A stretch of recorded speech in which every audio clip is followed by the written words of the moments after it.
Come one, come all, come.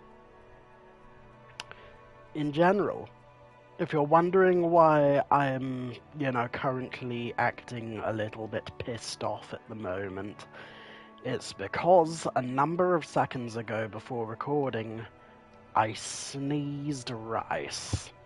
And somehow some of it ended up on the inside of my glasses. I don't know how, I don't know why. To be honest, at this point I would prefer not to. So, new plan of attack. Since it appears that Kim isn't going to be showing his pretty ass face anytime soon, I'm gonna have to talk to the gay on my ones. And for some reason I can't confront or run hay. That's probably for good reason, to be fair, but still, not exactly an ideal situation to be in. So, without further ado, let's get into it.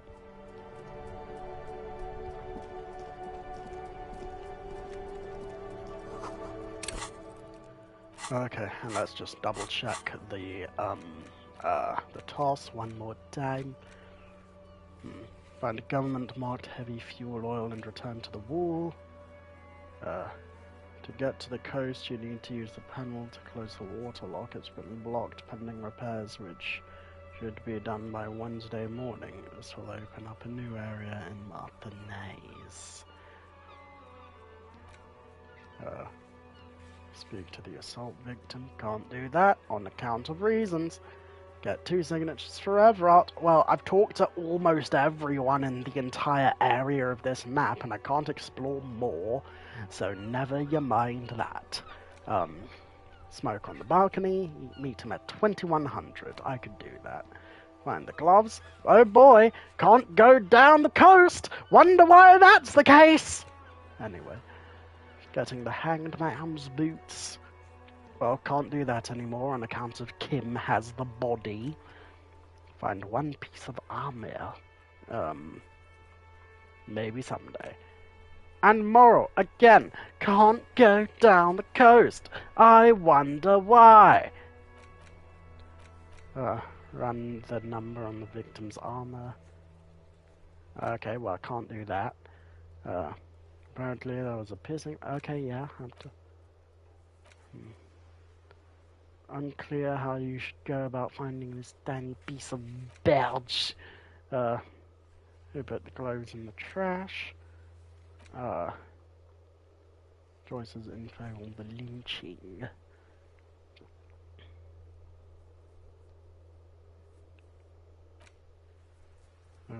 Victim's tattoos. Oh boy, why can't I ask anyone else about it, but only some people. Keep searching for the collar. Despite lacking any obvious leads, this might take some time, no? Sin karaoke.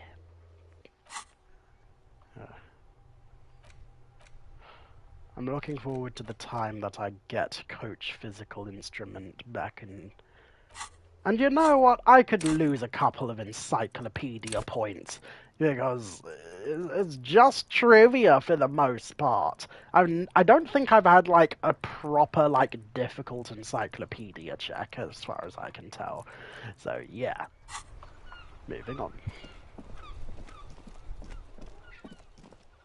Later, lady cakes. Hang on.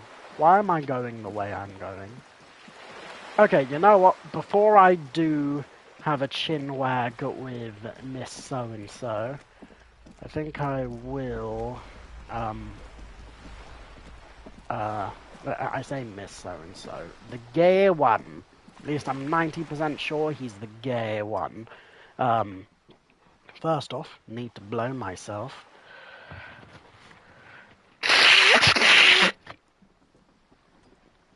It happened again!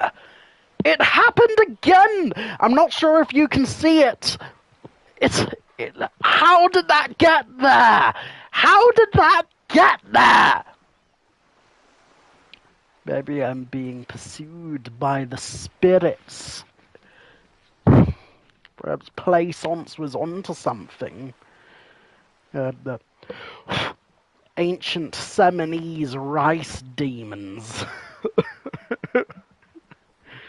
here to punish me for my crimes of culinary consumption. The main one being that because I have gastroenteritis at time of recording, I can't season for shit anymore. At least not for the time being. So yeah, no garlic powder, no cayenne, salt is fine, no pepper for some reason or other. Maybe this is also relating to a maybe this is also kind of a blessing in disguise though, because on account of I've had to use more salt lately. This is all in relation to how baby girl said, "Oh yeah, use more salt. Why are you afraid of salt whenever we've cooked other things?" And like, I'm not afraid of salt. I'm just I'm salt frugal as opposed to completely salt phobic, but whatever, it's cool. Moving on. You're back. Good. What can I help you with? Tell me about this alleged drug trafficking. It's quite straightforward. Someone is using Terminal B to smuggle raw ingredients from the Samar and Isola into Revachol with the Union's blessing. Wild Pines has suspected it for years. What kind of ingredients are we talking here? Meth and dextroamphetamine, GBL and various synthetic psychedelics. Honestly, it might be quicker to say what you can't make from the stuff. Let me get this straight. The materials come from Samara to Revachol through the terminal? And you want us to... Yes. After they clear the terminal, we lose track. The actual production is taking place at various sites in and around Jamrock Quarter, north of here. And you want us to investigate? Yes, but you won't get anything out of Evrat and the Dockworkers Union.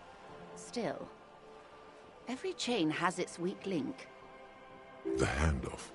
The motor lorries at the roundabout. Are going to need bolt cutters for this? Unlikely, officer. I'm talking about the lorries. Once the ingredients reach Jamrock, they're distributed to a network of local manufacturers, well beyond our grasp. But in transit, they may be vulnerable. How convenient that they're stranded like beached whales at that roundabout. Perhaps you've noticed that a number of lorries are tangled in a traffic jam at the roundabout just now. Interview the drivers who are still hanging about. One of them might be waiting for a crucial shipment.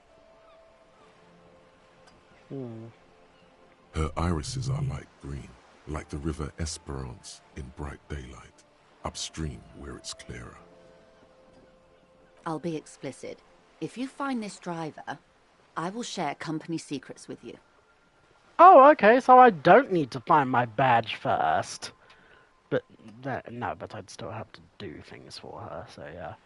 Why didn't you come to the Elysium earlier? It's no coincidence the lorries are stranded like that, is it? What proof do you have that the Union is involved? We already have some suspicions that one of the drivers was present at the lynching.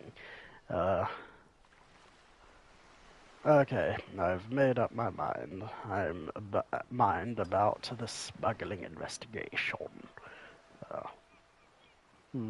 How do you think they're financing this strike? There are thousands of unpaid dock workers going strong for the 4th month straight. It's true they drove a number of the local businesses to bankruptcy preparing for this venture. I've talked to a few business owners. It was quite the shakedown. But the contents of a few cash registers cannot provide for 2,000 men.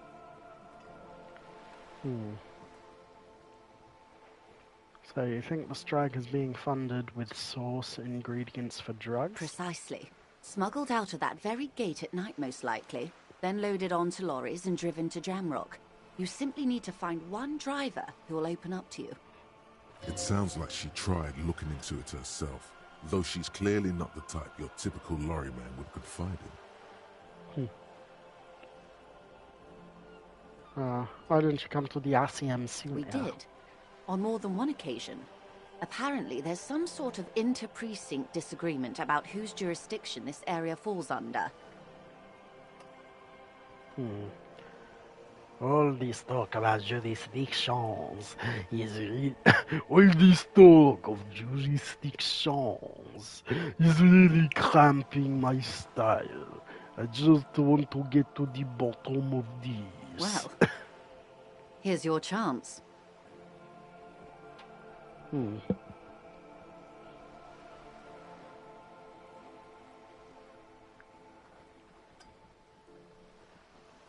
No. We asked East Motor Track to raise the drawbridge. The road company is a partner of one of our subsidiaries. However, this is a limited time opportunity. Once the complaint has been processed by the trade committee, they'll have no choice but to lower the drawbridge, and the operation will continue. Thousands of litres of raw ingredients will pour onto the streets of Revachol. Not the east across the river, but the west. The vulnerable, the weary. You don't say. She simply nods. Probably. Maybe I should tell her about Everett just a little bit to curry some favour, I suppose. You have? And how did you like Mr. Clare? I didn't. He's a beautiful man, beautiful and just. Everett Clare is a hero of the workers' movement. He is the champion I've sworn fealty to. He's a bloated rainbow socialist. I can do business with him. For a socialist, he's reasonable. He is not the champion I have chosen. I wish to swear fealty to you and the cause of capital. It's not important if I liked him. I was doing my job.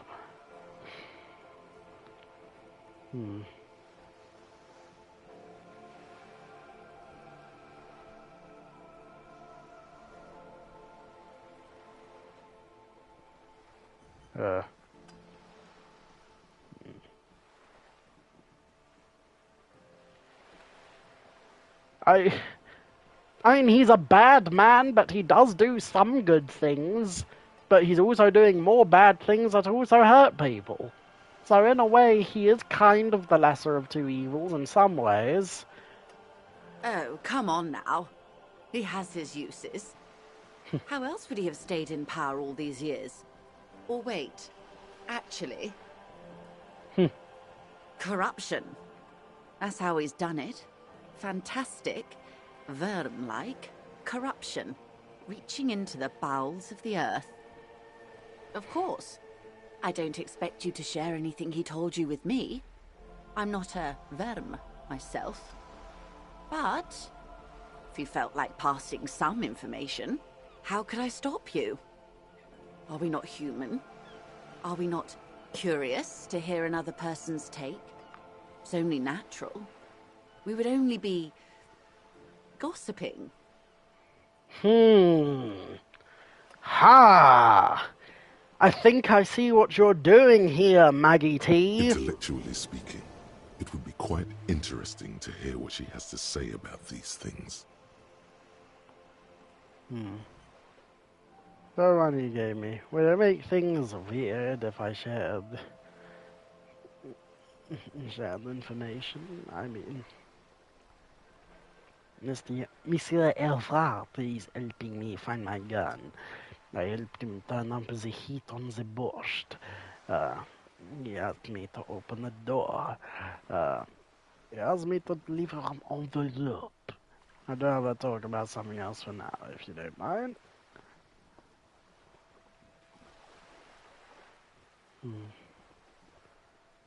Okay, maybe I should give her a little bit of something. Right. I guess it's not too bad to say he's helping me find my gun. Oh. That's so helpful of him. So very, very helpful. And how is that going? Do you have any leads on that gun?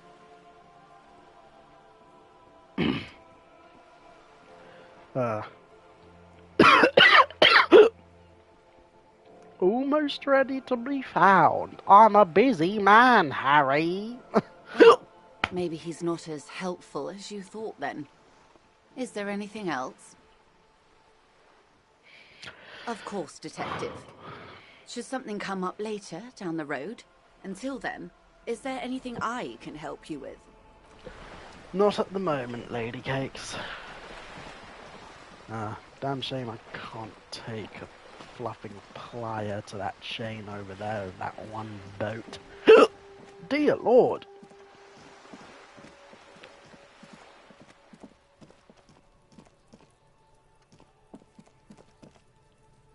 Huh. With all this snow, I'm surprised y'all aren't having some kind of fluffing snowball fight or something. It beats throwing stones at the dead bodies any day, if you ask me.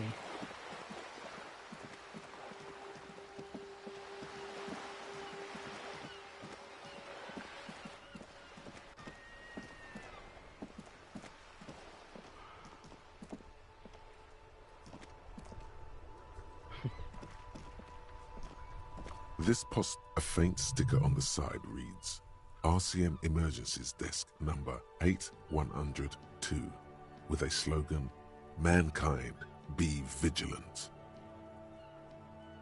Aww.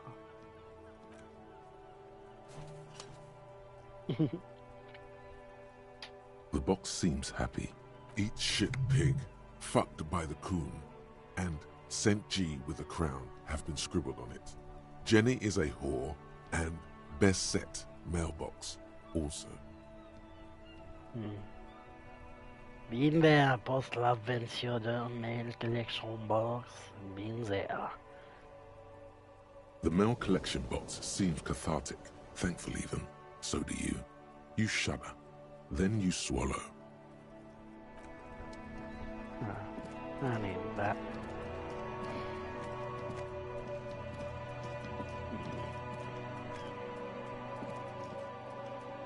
Maybe I should try and have another chinwag of guard just in case.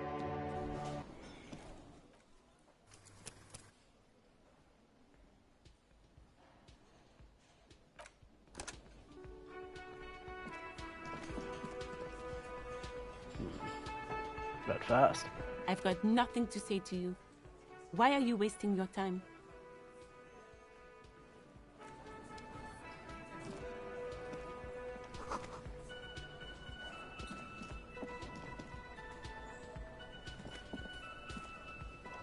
Ooh, hello, say.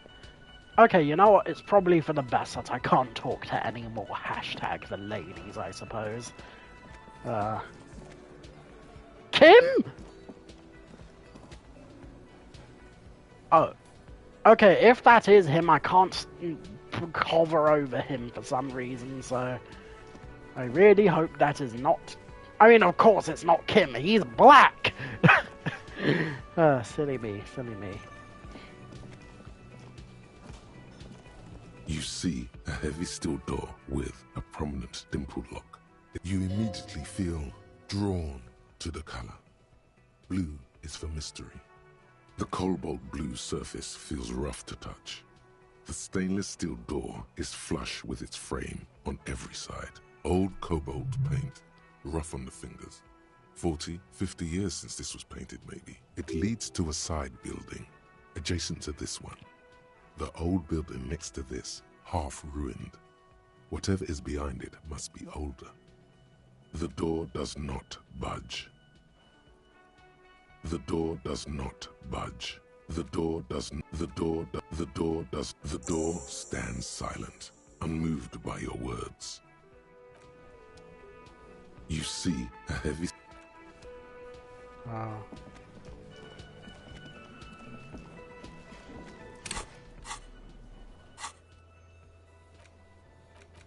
Explore the whirling secret passages.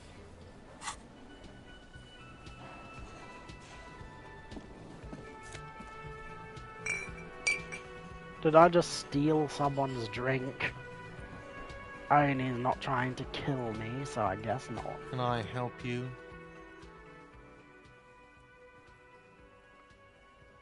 Another thing. Great. I love those. Oh yes, that door, sure.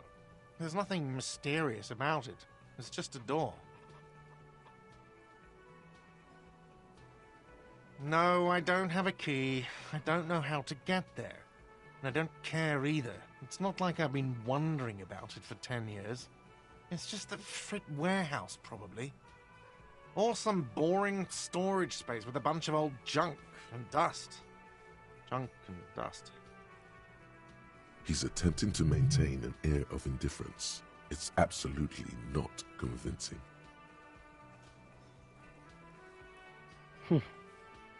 Fine, okay, a little. But my job doesn't leave me time for wondering about one locked door in one of the cafeterias I manage.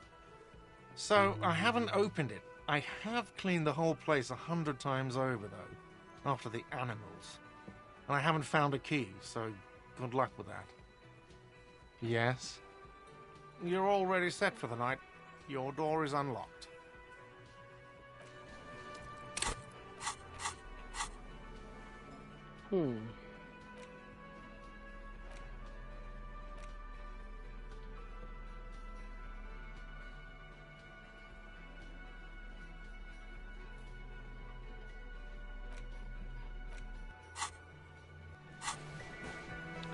Okay, well... You know what, fluff it. I'm going to try one more time to have a chinwag with Miss Fang.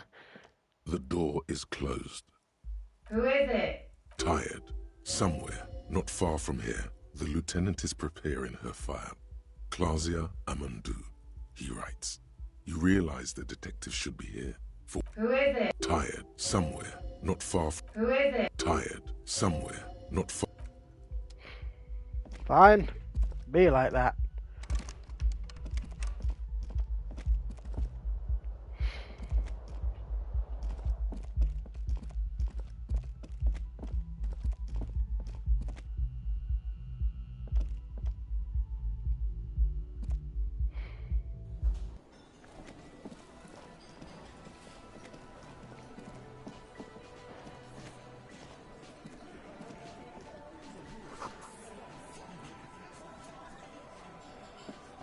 Behind the dockworkers, a ceiling-height window. The hawthorn branches scrape the glass like bony fingers. There's a little slide panel up there to let some air in. No. Hold the phone up. Perception. Let's see if I have anything that boosts my perception.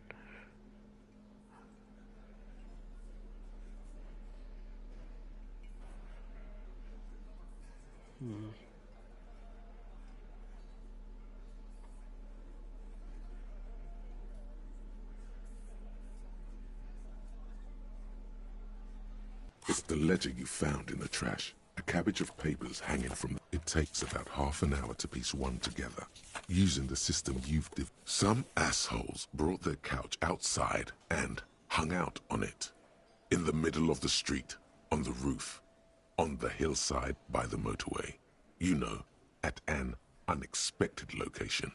They were young, and they thought they looked cool on it.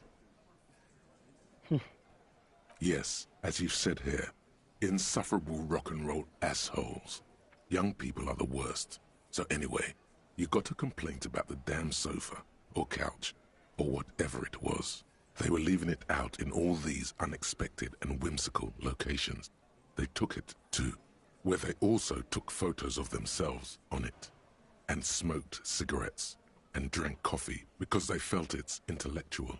Cigarette butts. Coffee cups, stupid couch. You had to clean it all up, and you did. So congratulations to you. Case solved. No, you didn't have time for that. These notes show that you have what is called a real goddamn job. You don't have time to be chasing down the couch assholes. You have a real job to do. What next? Murder. Tum tum tum at the hookah parlor. Was a case originally assigned to an officer called Joseph Mills, who is now dead, of circumstances completely unconnected to murder at the hookah parlor. Beaten to death by a throng of Villalobos gang members when him and his partner J.M., only initials mentioned, answered a call one night. It's a sad story, and it isn't really represented in your case files. Stop stalling and get to the murder at the hookah parlor. Joseph Mills was on this case that he just couldn't solve. Was doing it solo. Said it was a real God! nutcracker. A real Oh, it's brain past twister. 2100! Was on it for, like, a month. The captain got impatient. Shit or get off the pot, Mills. Mills didn't get off the pot. Okay.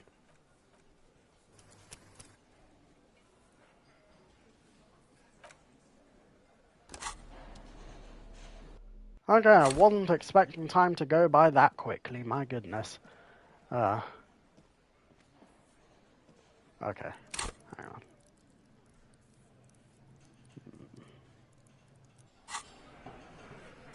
I wonder...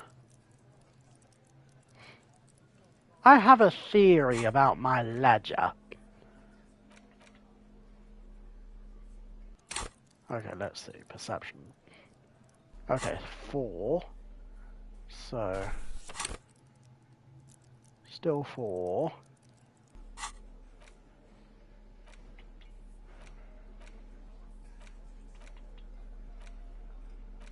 Okay, where is the...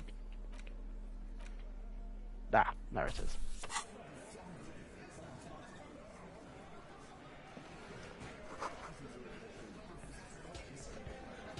Behind the dockworkers, a ceiling height window. The hawthorn branches scrape the glass. Oh, like didn't bony I have fingers. another plus to that thing? There's a little slide panel up there to let some air in. No need to open it in spring. It's still too cold outside.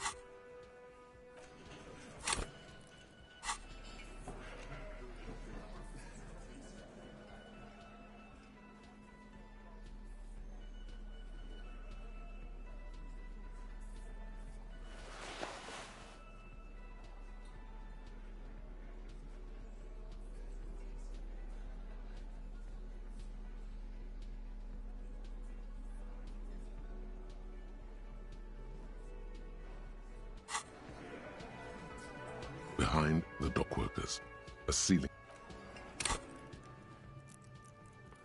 You know what? Whatever it's called. Behind the dockworkers, a ceiling height nothing. Just black tangles like the hair of an old woman. Okay, you know what? It can wait. Although, could it? Well, we'll find out eventually.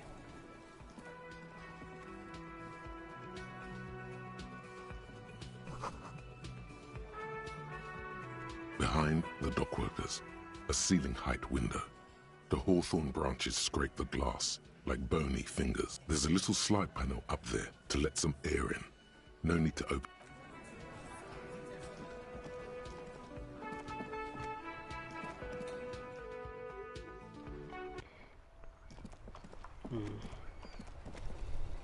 Okay. Probably for the best I go up to the place now. Wait a tick. The dented yellow mailbox greets you with its...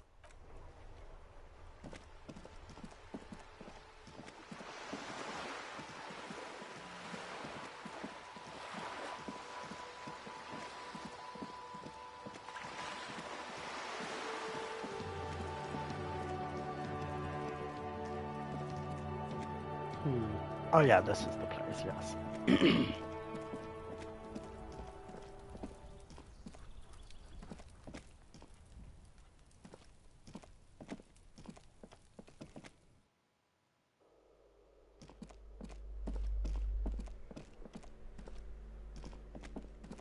Hello?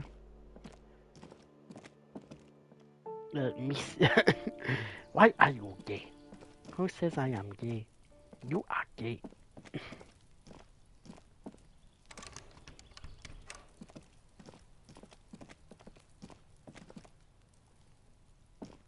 This door is made of metal and appears to be reinforced. Someone here really values this. Hang on.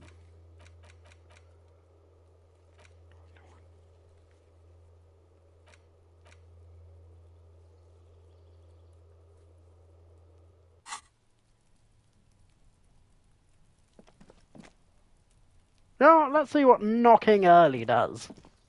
This door, no one answers. Looks like he isn't home. You should come back tomorrow evening, after 2100. I'm sorry, tomorrow evening? No one answers. Looks like he isn't.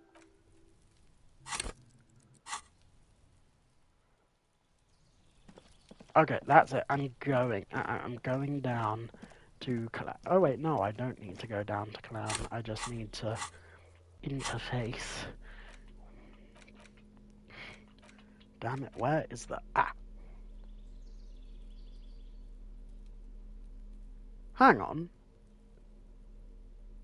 The note is written with a blue pencil on a piece of lined office paper. The kitchen magnets have left spots on its surface. Oh, yes, I remember.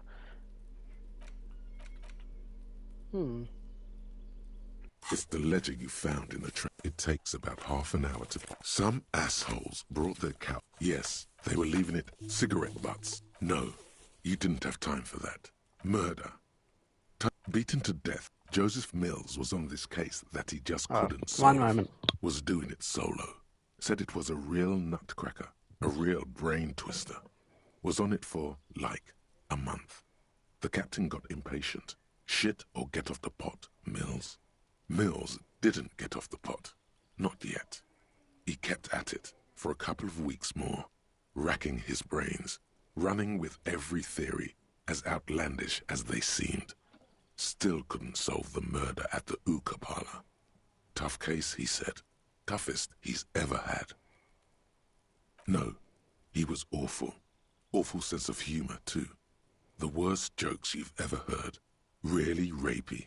Still, he'd been on it for months now. Said it was the final case. Said it was uncrackable.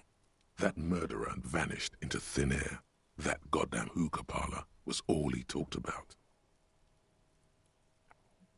Go on. Okay, so the case is handed to you because Mills isn't getting anywhere, and you look into it. Here's the setup. A young man is found dead in a hookah parlor. You know, those places where you go and smoke bubblegum-flavored vapor all day. Really cool. Yeah, really lame. So anyway, young man in his 20s found with his skull busted open, right on the floor of the hookah parlor, in the middle of the day. No one else is in there. Only client that day. In perfect health, too. Some kind of movie producer. No one enters. No one exits. He's just sucking on his watermelon hookah all morning, all noon, like he usually does. He's a regular. No calls, nothing. Just sucking on the hookah until 15:45. Then bam, he's dead on the floor with his skull busted open, blood everywhere. What happened? How can it be? Mills has no idea. Invisible assassin. Movie deal gone sour. Girl at the counter did it. Nothing fits. Eerie. Man just dropped dead. So you go to the parlor. You see cushions around the table. Table's low, heavy, really sharp edge. See? You can't even read the thing without solving it. Yeah, it was that. Turns out hookah does do something. It turns off your brain's oxygen supply, and you don't notice it until you get up to go to the bathroom. Yeah, he liked his hookah. Stephen was his name. Smoking hookah. Didn't you hear? I don't know. Trying to come up with a movie script, maybe. Anyway, that was Murder at the Hookah Parlor. Joseph Mills wasn't a good detective, and about 30 minutes has passed piecing it together. Next, not much has changed in the meanwhile. Okay, let's have one more chin wag to see. This door is made of no one. Looks like he isn't home. Damn. Okay. I guess that means I'm moving on to the next day. Apparently. For some reason. At least one. But hey, at the end of the day, you know, I made some headway in the case, and also plenty of money to probably cover my stay for the rest of the day. So, yeah.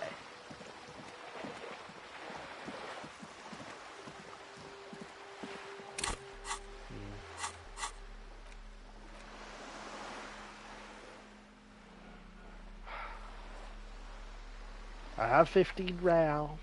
No need to worry about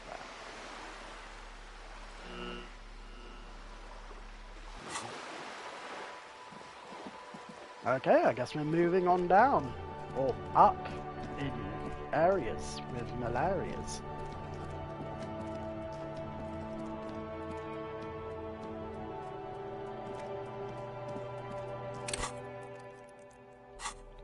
You know what? While I have time to kill, I might as well wear my physically hardy fits, and maybe try to give Measurehead a piece of my mind, no matter how unlikely a victory that would be. Ooh, and I even got some extra. Looking for something, Aunt? You could push him by asking him to show you the soles of his boots. He definitely looks like someone capable of a lynching.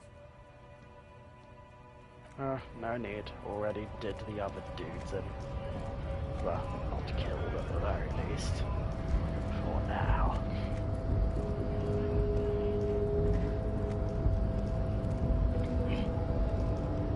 Monsieur Major, how do? Your race descent has only worsened since I last saw you. You have really let yourself go.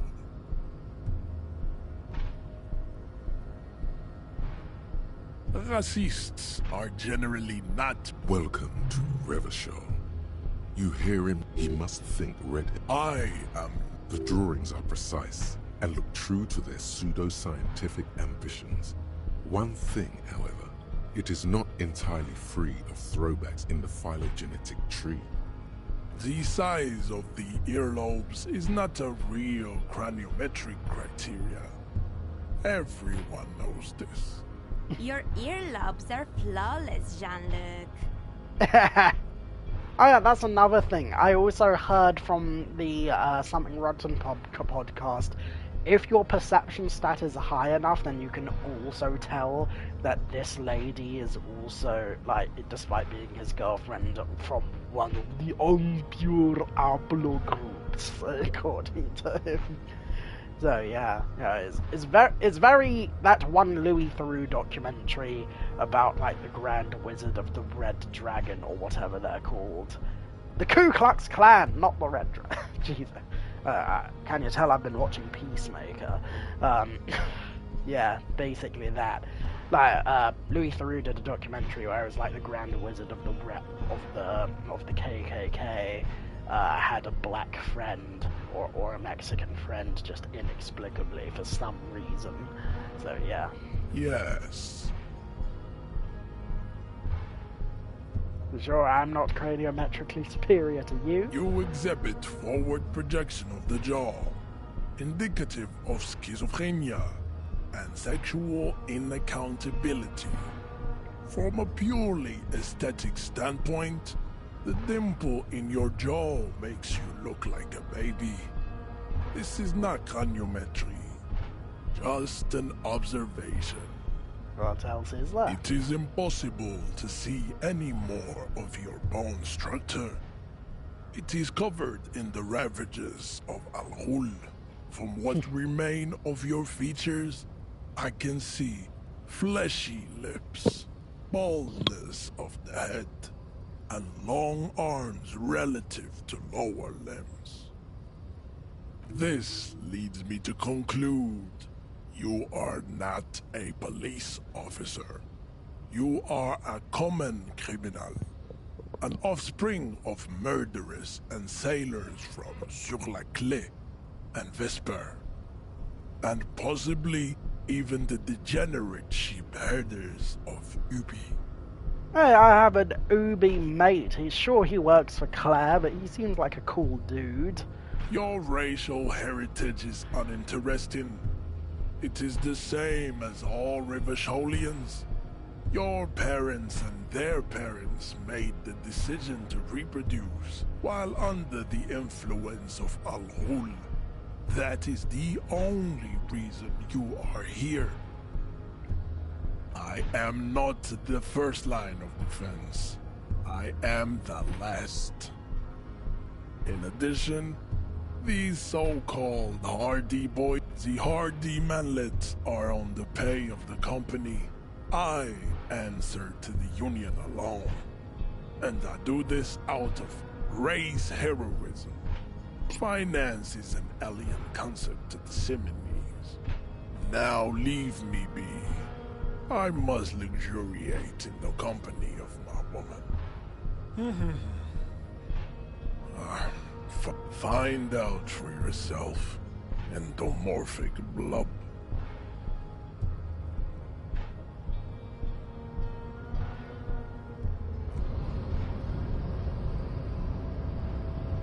Well, later, losers. Too bad I can't I can't fight you. You know, for you, that is. Okay, let's get my drum back up.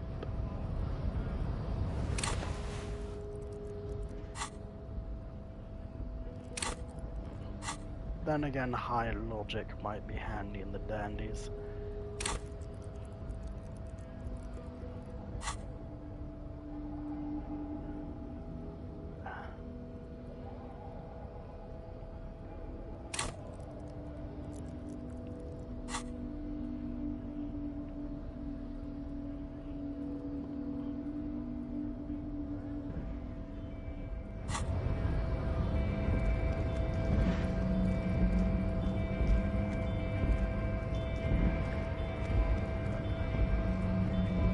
Hola, Wandering Man.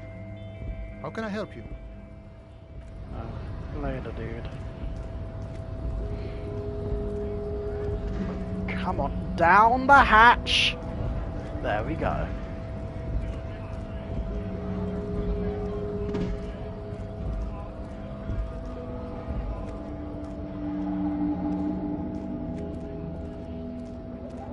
A lorry stuck in the traffic. The windows are clear.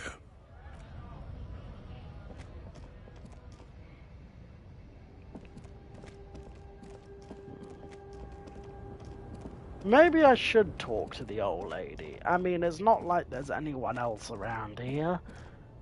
At the same time, Kim does seem to know this neck of the woods a lot better, so maybe it's for the best, I suppose. Then again, what if he has something to hide?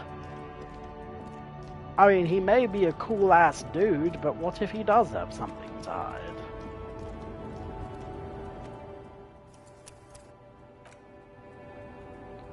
Okay. If I end up accidentally abusing an old lady, then at least I can time travel out of it. Still. Where am I? Who are you? The smile on her face has disappeared, replaced by the wary aspect of a cornered beast. Are you alright, man? You are out. Me? I'm the law. Never mind. I remember now. I'm still stuck in that traffic jam in the 50s. Not so bad about it. Where else would you be then? Then, when else would you be then? Oh boy. The men have small jaws and everything is made out of plastic. Why do you need plastic when you can make the world out of amber? Back in Mecca, during the time of the revolution, the sidewalks and cafes are filled with young people. I was on my way to see a new Boyadero picture starring Gabriel Buenguerro. Until you came along, that is. Was Gabriel Buenguerro? So, I take it you were in Mesk when you were young? Sorry to interrupt your dreaming, ma'am. I wasn't dreaming. I was there, Lomano. It was early spring, and the man behind the black sun had just come out. The posters were 20 meters tall. Everything was golden. While you, people, were tearing each other apart over your petty little revolution, in Methk, it was a golden age. The Republic of Mesk is a massive confederation on the Isola of Muindi, the world's largest state by territory. It's a petrostate, a constitutional monarchy, and, as of recently, an outcast due to its tilt to the far right. Okay, that's interesting. I wonder if Mask is in any way analogous to Bask. I'm only saying that purely on the basis that they kind of sound similar to each other. You know, Mask, Bask. You know, they both have the same ending in a purely letter-adjacent way. So yeah. And also hand in hand with that, I think I've probably mentioned this before, but just in case I haven't, watch Adia and I, ladies and gentlemen. It's one of my favourite documentaries ever. It's about this Spanish actor who makes a documentary about his friendship with an old basically one of his old childhood friends, who is who is / became a Basque separatist, which, as far as I can remember, is like a far left political group, which is like the part of Basque that wants independence from Spain. And over the course of the documentary, you also see how they react to the news of Spain becoming of Basque becoming independent as well, and that's the whole thing. So yeah, basically that. Why not, Harife? It's not like I have anything better to do in this hellhole.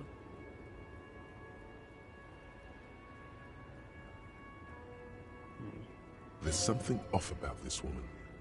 Tell her to show you the soles of her boots. Maybe she was at the hanging somehow. She was not. We know who did it. What are you hauling? Diamonds.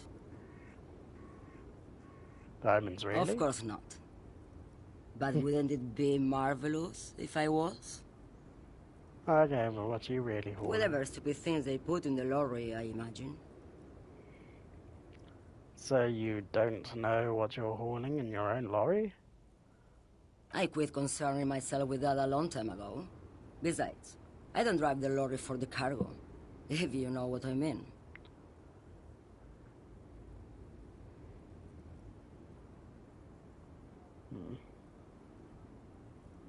Of course it does. What did you expect?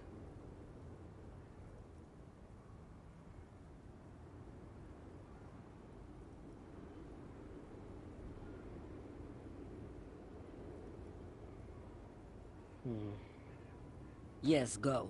Enough jamboree. I need to get back to Mesky.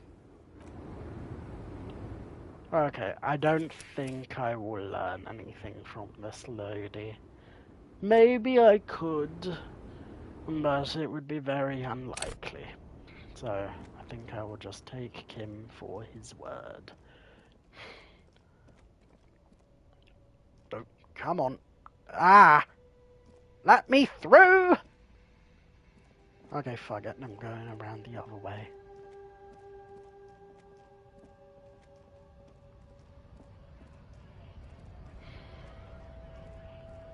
Okay. Harry, you're going to get your 40 winks, and hopefully that'll then make everything A in the OKs.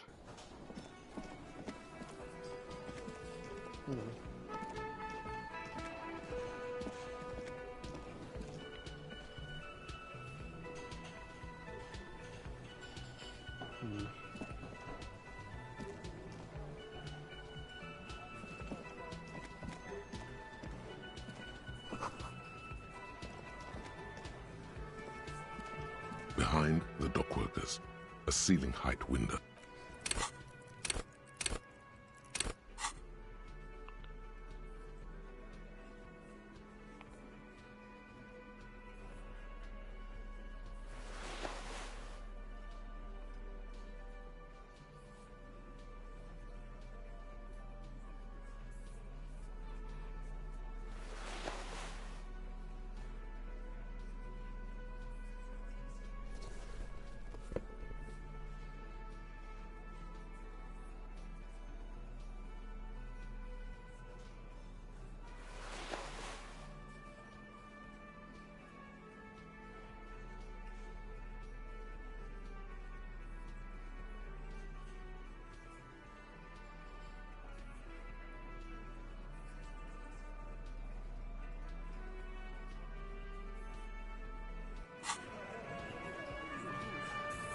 Behind the dockworkers, a ceiling-height window.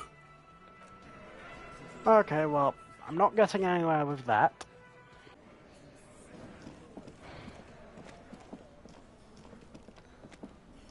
Oh.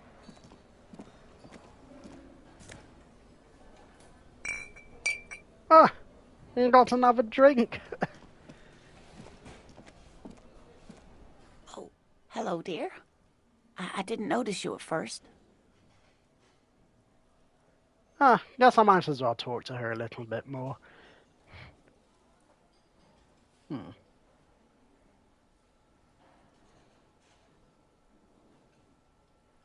Oh my. What happened to the water lock?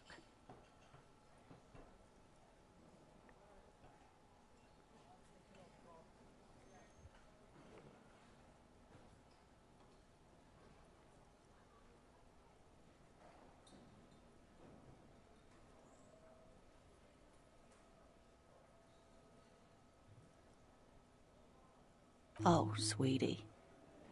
If it weren't for you, I'd be looking forward to another sleepless night. Thank you from the bottom of my heart. Aww.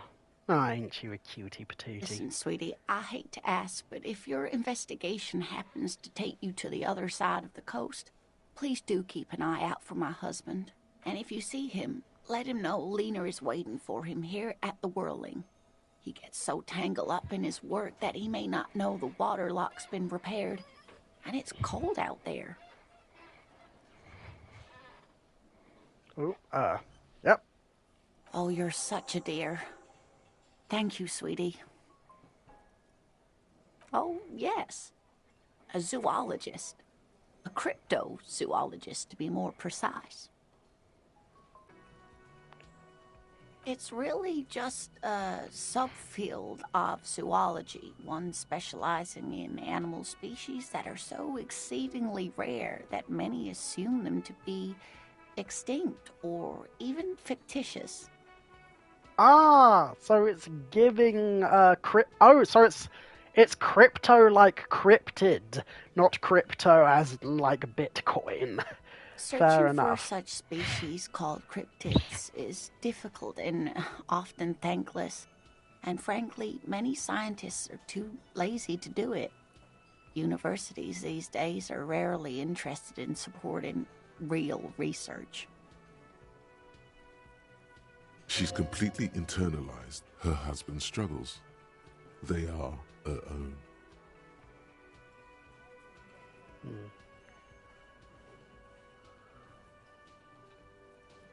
Oh dear, I'm not sure where to begin.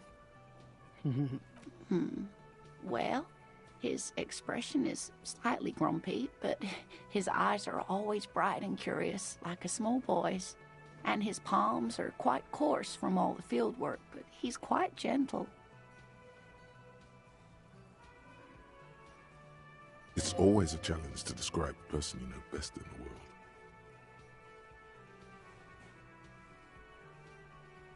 Oh, well, he's a bit shorter than you, but with a larger frame, and he has longish white hair, usually a bit uncombed. You might say wild, even. One other thing, he'll likely have all kinds of field gear on him, even if he's not out in the reeds, you know, just in case. We'll be celebrating our 16th anniversary this autumn. Not the most numerically satisfying anniversary, but I like the less obvious milestones even more somehow. Ah, cute. Via dating agency, I'm ashamed to say.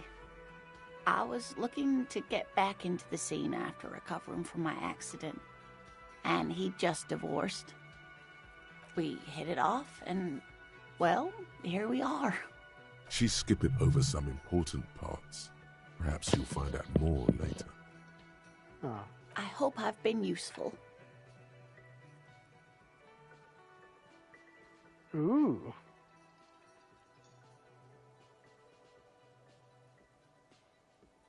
Oh, sweetie, it's fascinating. But I shouldn't bore you with entomological minutiae. She was about to launch into an impassioned description, but stoppered herself. Why is that? Well, it's a phasmid, technically, but... Ah yes, Phasmatodea. A diverse group of insects whose bodies resemble twigs, leaves, that sort of thing. Ghost insects, colloquially. Oh yeah. Here comes the interesting. Where other phasmids imitate sticks or leaves, this one's a living reed. It disguises itself among the reeds here on the Insulindian coast. Hence, it's named the Insulindian phasmid. Perhaps you'll end up co-discovering it with us, officer. Ah, that sounds nice.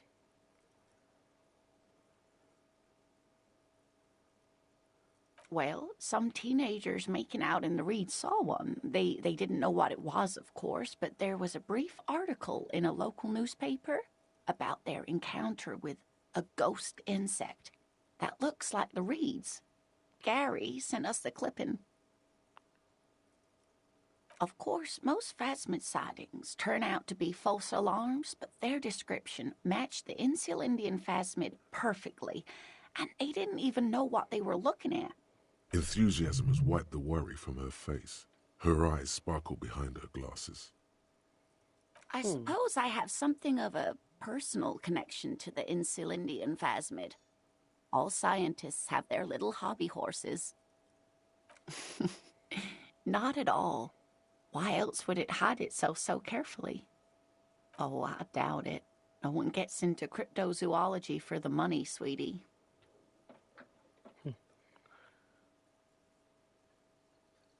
Yes, it can blend in almost perfectly among the reeds. It's how it's stayed hidden all these years. Centuries, even. Ah, you don't say. That's not special at all. Of course it blends in. Oh, dear. I'm afraid I'm not explaining this very well. It is very special. Morel can explain it all much better. I wish you could hear him describe it. Then you'd understand, I'm sure.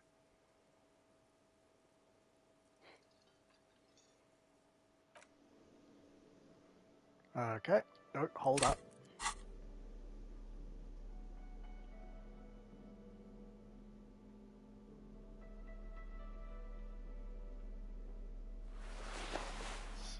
Suggestion.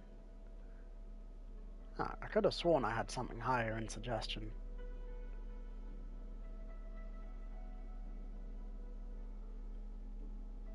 Ah, there we go.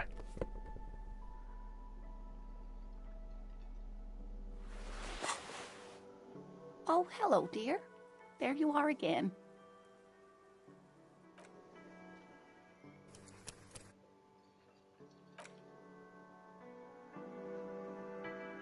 Oh, hello, dear. There you are again. You're an enthusiastic idiot, but you're still an idiot. I want to know everything about cryptids. Living cryptids, extinct cryptids, marine cryptids, land cryptids. Bring it on. Sorry, sweetie. I can't get into that just now. Gart did say he could deliver a telegram for me earlier, and I should really notify our... Oh no, she's making excuses. You're not interested enough to talk Okay, yeah, that was a little bit unfortunate, wasn't it?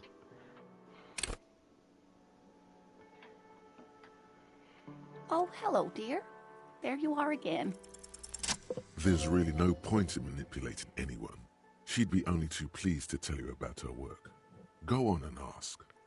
Helena, I'd like to hear about some of the cryptids you've studied. Could you just tell me about a couple of them? Oh, I'd be delighted. Truth be told, I could really use the company too. What's the biggest cryptid? That would be the giant of Kokonur. The giant lives in the most arid parts of the vast Kokonur Desert in South Samara, casting a strange light across the barren wastes. Mirage or psychogenous luminance. Psychogenous luminance, you don't say. Just how big is it? Is it dangerous? The towering luminosity of Kokonur is a bad omen in local folklore. Some say it's a fata morgana. Others, fate unimaginable. No one knows for sure. It is like an awful mountain appearing from below the horizon and expanding to cover almost a third of your field of vision. That's what makes it so peculiar. A species surviving at the very limits of scientific law. The giant of Kokonur must be the largest animal the planet can support. There are limits, you see, to how large a metabolism an ecosystem can beget. Some say a gravity anomaly below the Kokonur desert might allow the creature to grow to these gargantuan sizes. Great. This is great shit. You need more. Gravity anomaly. Digging it. Digging this parascientific stuff right here.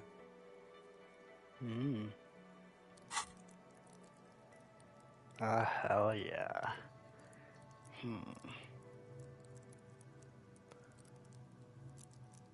That means I could give myself coach physical so-and-so.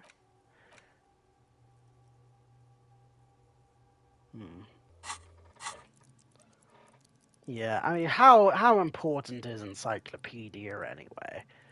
Yeah, it can't be that important, surely.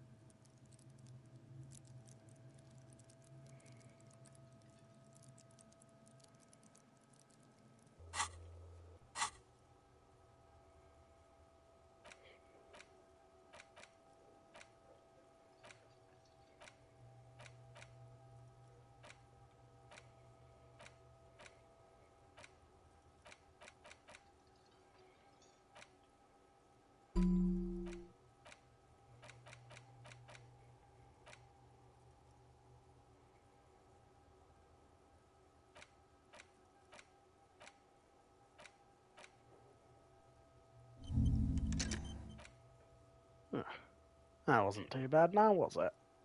Probably. Cryobacter catlensis. Cryobacter catlensis. Yes, a unicellular bacterium that was discovered in one of the northernmost points of Kotla on the Boreal Plateau by renowned geologist Caitlin Mijanou some 70 years ago. The bacterial colony Mijanou found had remained alive while frozen in ice for longer than anyone could reliably estimate. Certainly from before recorded history. Mijanou disappeared shortly after injecting herself with the bacteria she had brought back to study, no doubt in hopes of prolonging her own life. Yes, the bacteria had survived in the ice since times immemorial. It is not hard to see where she could have gotten the idea.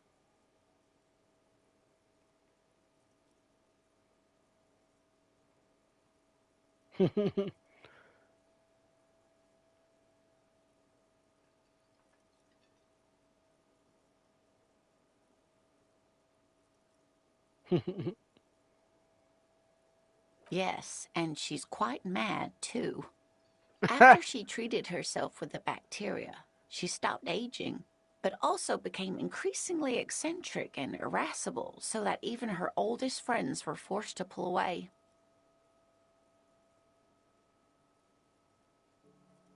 We can assume that she has been living somewhere in the wilderness for decades now, all alone except for the Cryobacter catlensis coursing through her bloodstream.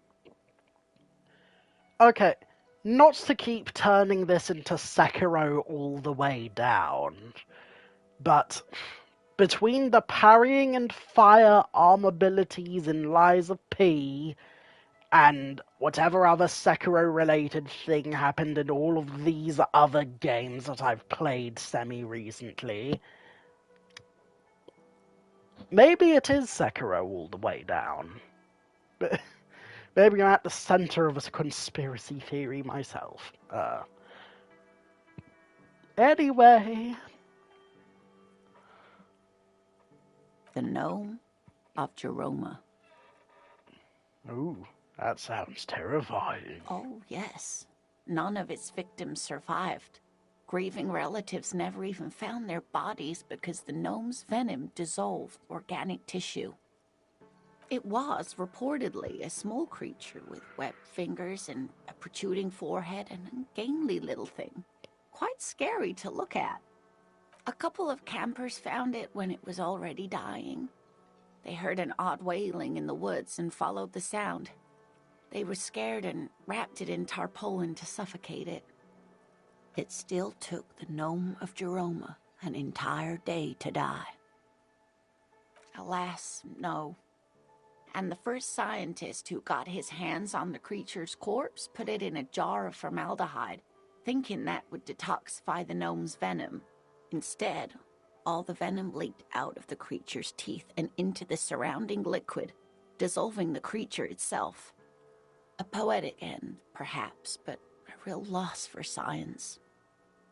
Alas, always alas, and then it was gone. Isn't that overly convenient? Seems very convenient that it just disappeared. Nothing like it was seen again.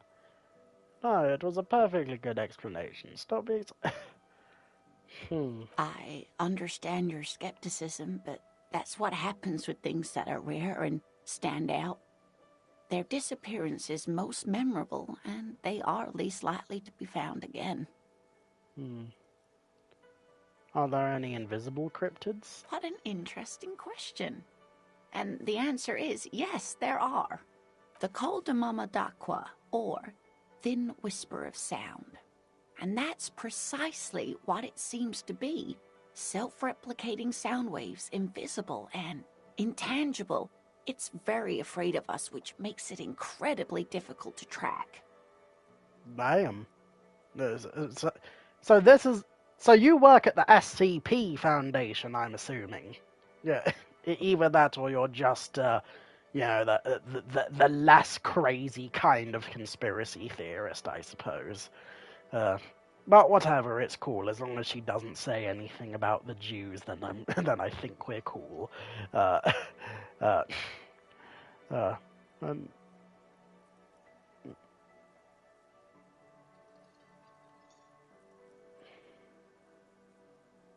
Like nothing, it's such a high-pitched sound that us humans can't hear it, nor can other animals.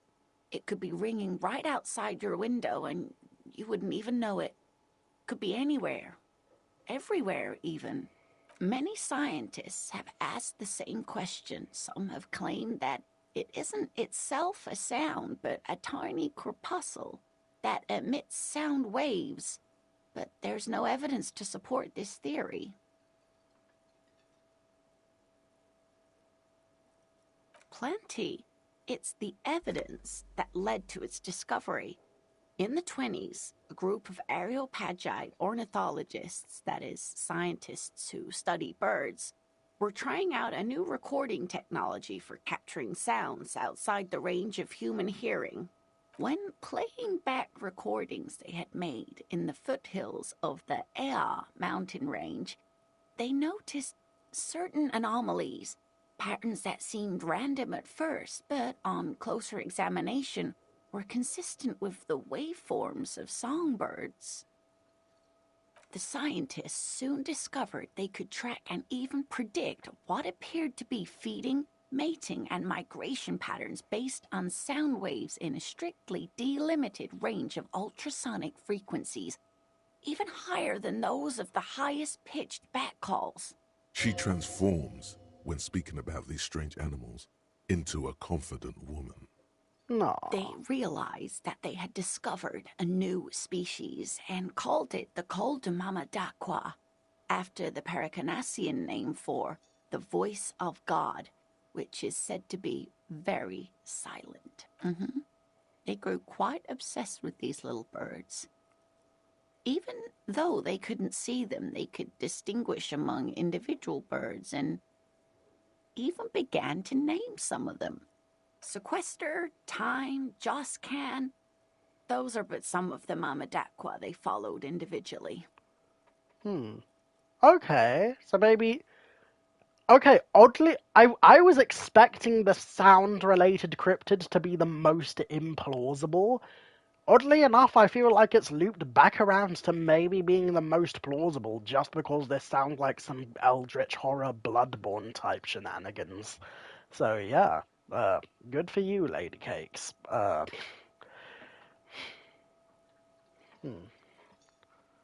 That is a sad story. A group of university students assisting with the field work in their enthusiasm for the project, and no doubt because they were preoccupied with impressing their professors, nearly drove it to extinction.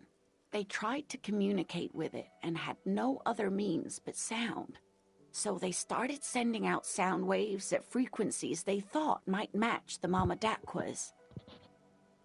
And what happens when a sound wave meets another sound wave of the same frequency, dear?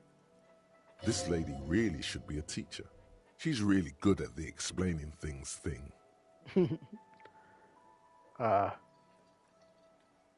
Amplify? No, dear. They cancel each other out. And these tests were performed so recklessly that when they happened upon the right frequency, well, they wiped out most of the population. Great regret washes over her. A wending cloth. After that, the corpuscle appears to have migrated elsewhere. There have been recordings of anomalies similar to those spotted in Ea, but they've been few and far between. It's impossible to confirm the presence of any stable Koltamamadakwa population anywhere.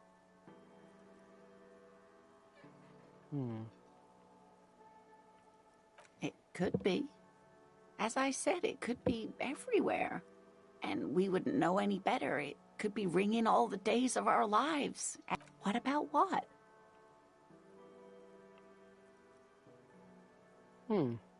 Has been educational. Of course, dear.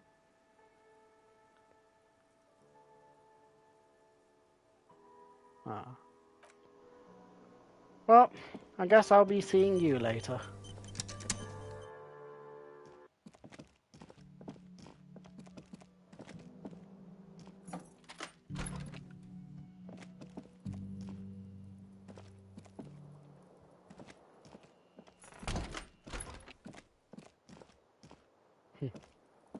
The window stands broken in its frame. The bed is still cold from the broken window.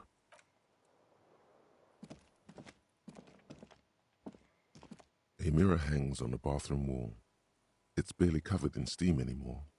It's your face in the mirror, adorned with... Okay, let's see. Encyclopedia and electrochemistry. What could I do with that?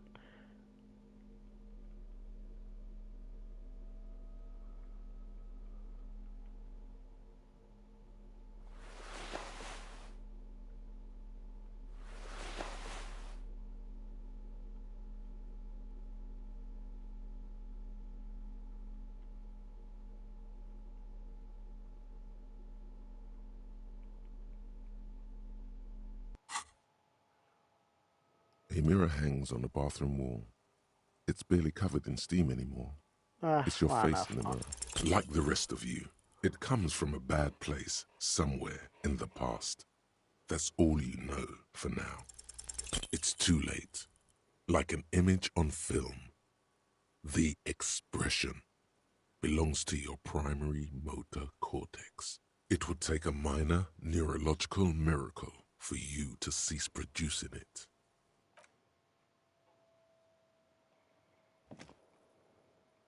Oh,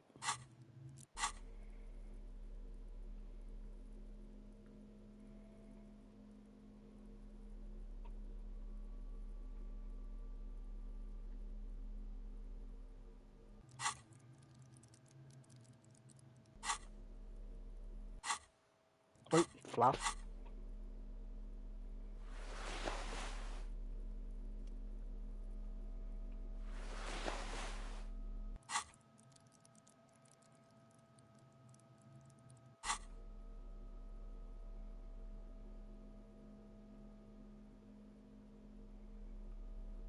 Did I lower my own encyclopedia knowledge? I feel like I might have. And if so, that's quite unfortunate.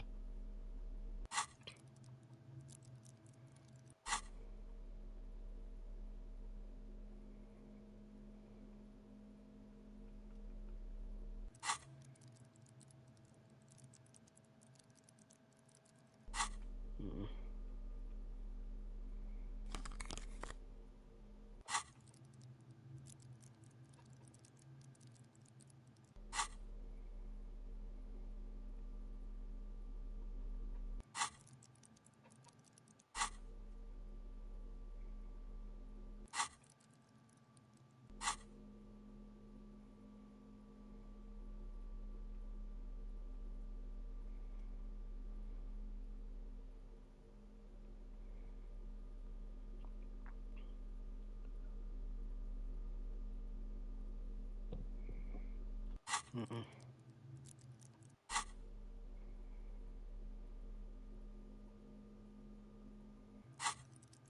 You know what, that'll probably have to do, I guess.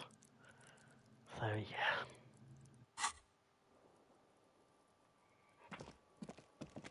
The bed is still cold from the...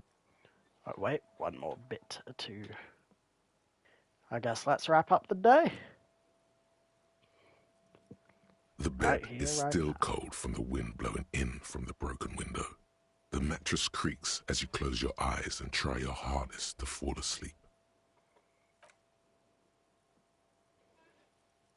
Here we are again, my broken bird.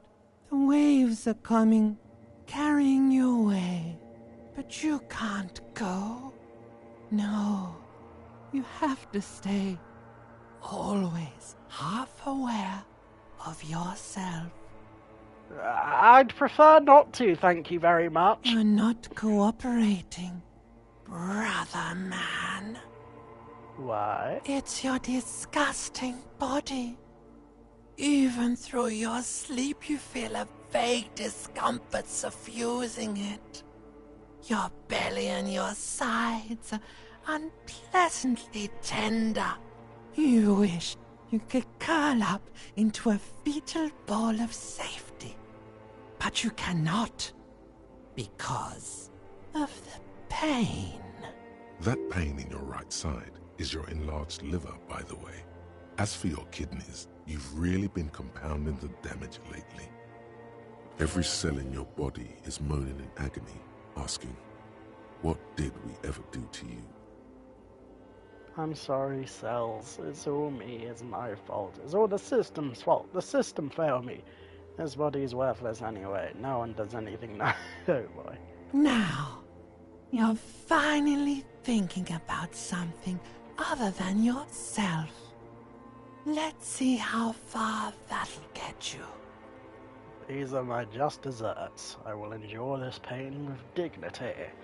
No, please, where is that blessed nothingness, that sweet oblivion? I'm an artist, and liver damage is my art. I think I need medical attention. Okay, well, 4 is accurate but no fun. 3 is fun but a little sad. And 1 is good but a little sad.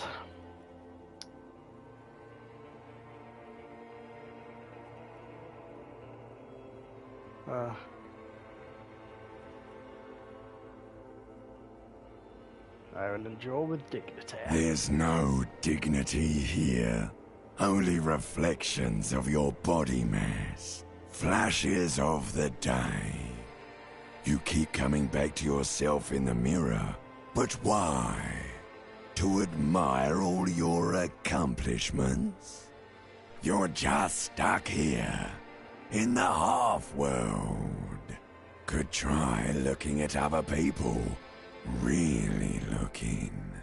But why would you want to start doing that? I will. I'm looking at people all the time. I like them. Sure you do. They're all so friendly, aren't they? Every now and then. At least they're interesting. Each one has a process just like yours. running in the space between their ears, full of secrets. People are beautiful, statuesque, parodies and tragedies of themselves. A great democracy of creatures. What do you think you're doing right now?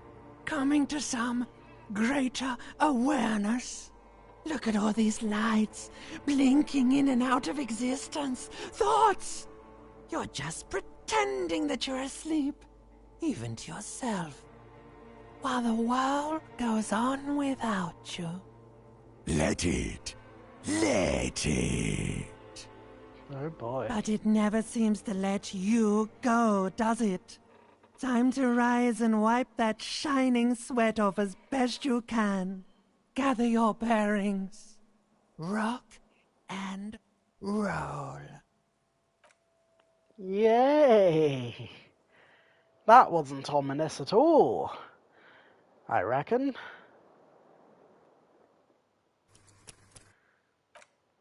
Whew.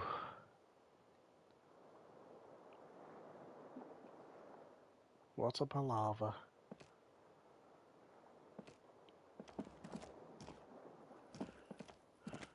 Hang on. Can I use the mirror again? A mirror hangs on the bathroom wall. It's barely covered in steam anymore. I really shouldn't have tried failing at it just because. Kim! Kim! Where the hell are you? Oh, my man. Thank God. Yes? I think you should know. I can't. What? Where have you been? I can't even tell you about everything I've done so far.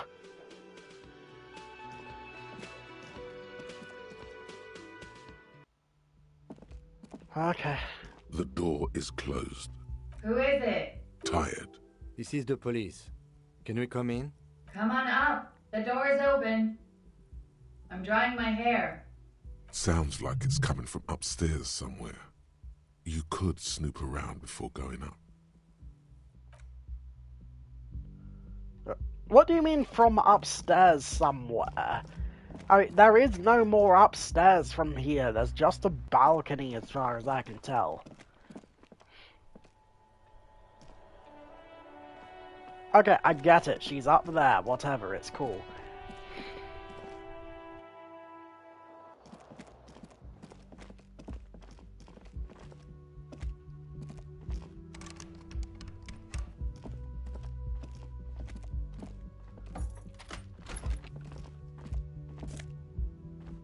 Okay, no. Piles of dirty clothes. A woman's. Oh no, it's empty trash. Okay, I can take the empty trash. Yeah, I can help her clear up a little bit. I'm a productive member of society. Hotel bill calculations. Looks like she had an extended day.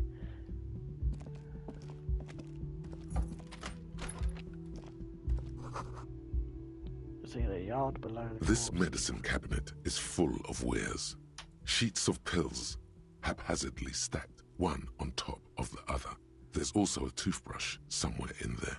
It's been used quite a lot. This toothbrush belongs to someone who doesn't give a damn about her teeth. I mean, surely if it's been used a lot, then that means that she must care about her teeth. Yeah, and yeah, unless it's, like, used beyond the point of being useful, I suppose. Pharmaceuticals line the shelves, sheet upon sheet of pill bottle next to pill bottle. Acetylic acid, APAP, eye drops, blood thinners. Pill bottles rattle like bones as you search the cabinet. Paracetamol, histoperidol, something in a foreign language you can't read. Behind them, an unusually shaped nasal spray. Its label reads, Necra. An opioid receptor antagonist. It's used for diamorphine overdoses. You could say he's on the lookout. Among some foreign, probably Messinian or Gotvaldian, marked red blister packs you find. What do you find? This is going to take a little know-how. Anything of note?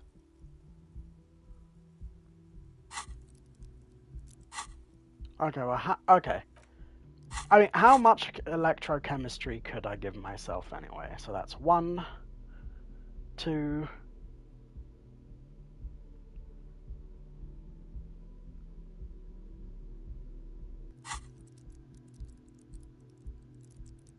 Okay, so just 2. Yeah, that's not worth it. Never mind. Okay. Although, again, I should double check my fit. So, yeah. Glasses. Logic minus authority or visual calculus minus drama. What was the other one? Oh, logic minus authority, right. I mean, I don't think I'll have to be too, maybe logic minus authority, just because I don't think I'll have to be too, too rough with her, to put it that way, so,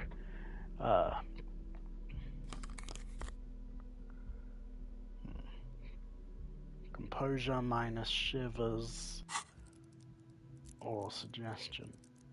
Okay, composure minus.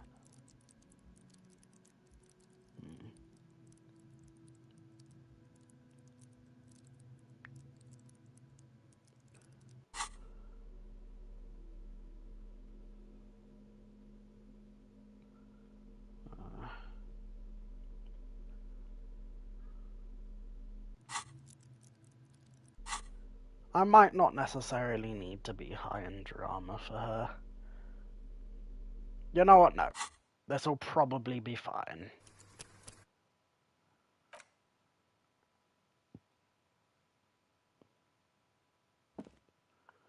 Oh. Thank you, Mr. Kim.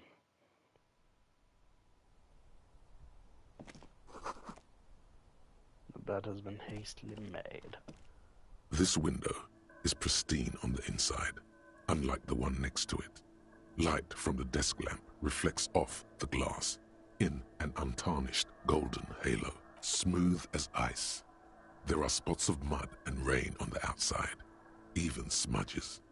Following your lead, the lieutenant leans in closer to inspect the surface. Looks like it, yes.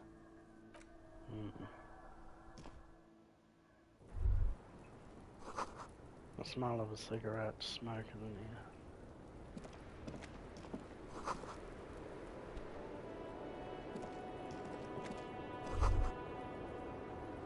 Just as you look at the flowers, a gust of wind raises them from the roof, picking them up in the air. You catch a single white flower between your fingers. The rest fly off into the wind. It's a Maybell. The young woman looks at the Maybell in your hand, just a glance, then takes a drag of her cigarette. The lieutenant gives you an acknowledging little nod. Don't snap finger is this.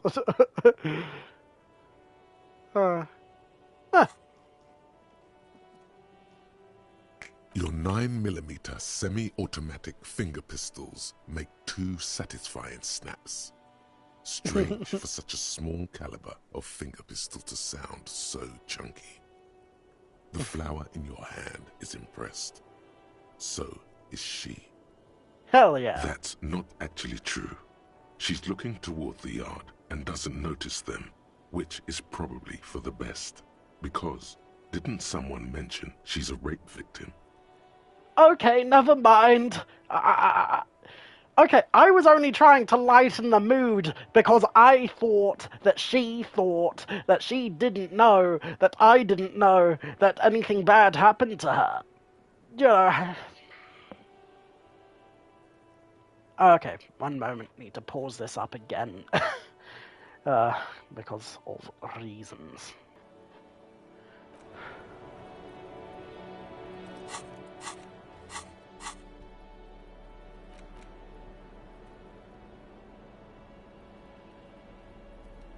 Six crumbling petals rest on your palm. They're white, a bell-shaped crown. This is the Insulindian lily, called Maybells or Lucille's tears during the Revolution. Girls used to pin these on soldiers before sending them off to battle. A big political and military conflict. Ask around or buy a book. Honestly, fair enough. I shouldn't be asking that at this point in the game.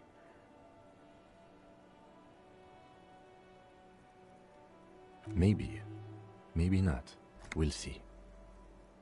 Yes, but not this early. Not to my knowledge. It looks dried, preserved. The revolutionaries, so the communards and the anarchists. White's their color, but the custom started in the suzerain's army.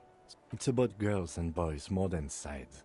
Girls sending off boys who are going to their deaths, then also dying themselves in the ruins from dysentery and consumption. It's a symbol of the Civil War. The petals feel dry and fragile in your hand. Wait, have you noticed there's a war veteran playing a ball game on the plaza?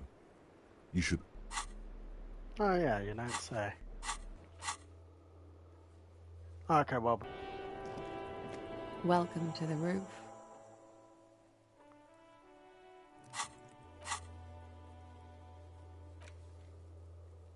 Oh boy, here we go.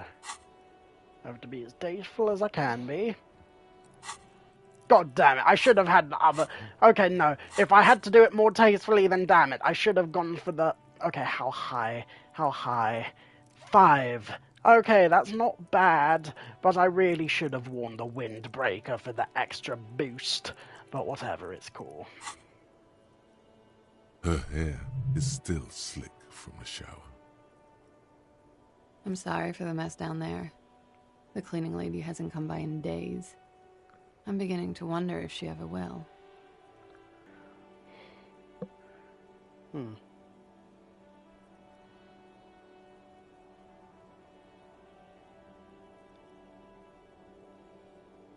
Nice view you've got here. It's much nicer now. Where the dead body used to hang, clearly visible from the roof, but no longer. Thank you for that, officers. Truly. No problem. There is something in her light brown eyes, a sadness, when she thinks about the death of that man. Oh yes, legends of room number 1 have made their way around the building. They say a portal to hell has opened in there. It has. Disco Infernum. Hell, you know not which you speak. There are vortices of dark energy present, but not a hell. To another place. A third place. Much different from our world. Nah, just trash the place.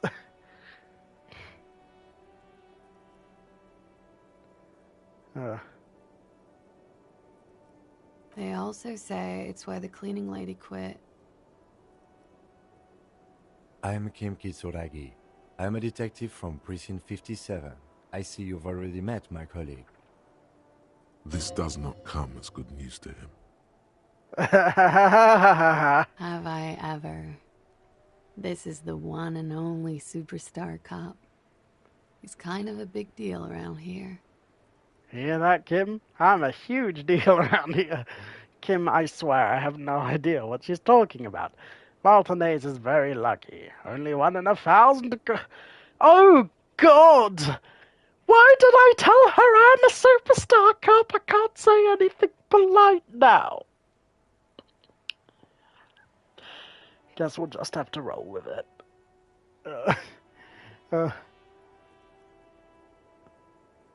Only 1 in 1,000 cops wakes up as the superstar cop.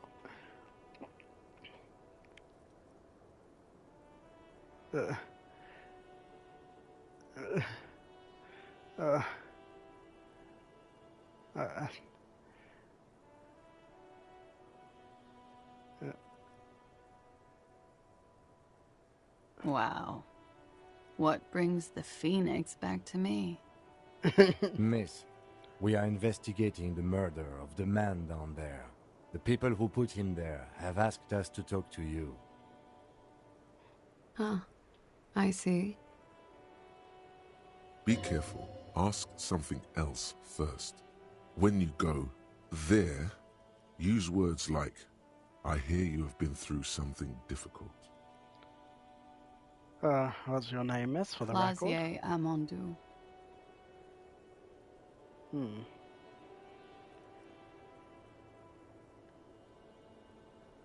Something stupid. What's that? Guarani's lit. Ah, that's Guarani's probably literature. It's what I studied at the university. Cool. What is Guarani's literature about? Fear of failure, fear of death, how it sucks to be Guaranese. All national literatures are... Only the name of the nation changes. What about Revacholian literature? People sometimes reveal things about themselves when they discuss such matters. Okay. Oh, I can't see what it does yet, okay. No. Revacholian lit is about how magnificent and serious Revachol is. It's about how you have to save the world. I do feel the urge to save the world, yes. I guess that's why I'm on this case.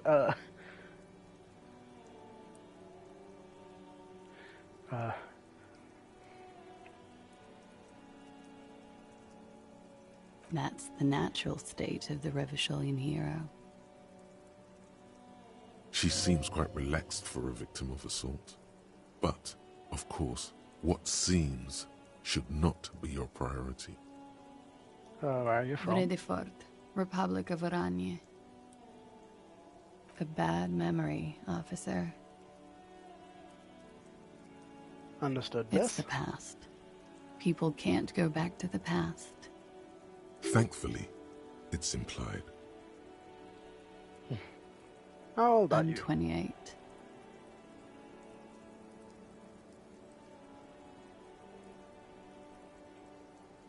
Nothing. I do nothing with it. How do you make money then? Money is very important. Okay. I probably shouldn't show her some money. That sounds like it has a bad implication. It's not very cool, but what can you do? Could we take a look at your passport, please? I don't think we need to do that. Thank you. That's it for the record. The record. So official.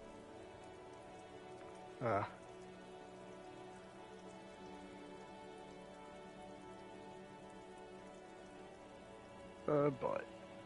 Nice room you Yeah. got here. It's pretty deluxe. What are you doing here in the whirling and rags?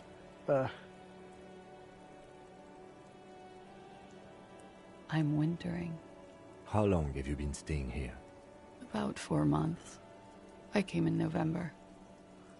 I hear. Here in the Whirling, here in Martinez, or here in Revachol? Here on the Insulindian Solar. In the whirling. Because it's the funkiest building in Martinez. And because all the other buildings are bombed to hell. The window, It isn't it? is. The lieutenant makes a note in his notebook. He finds the answer unsatisfying.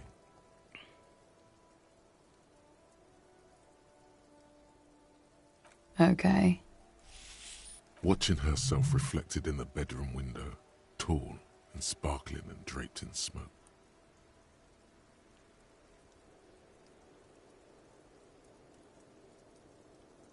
Okay. Why not?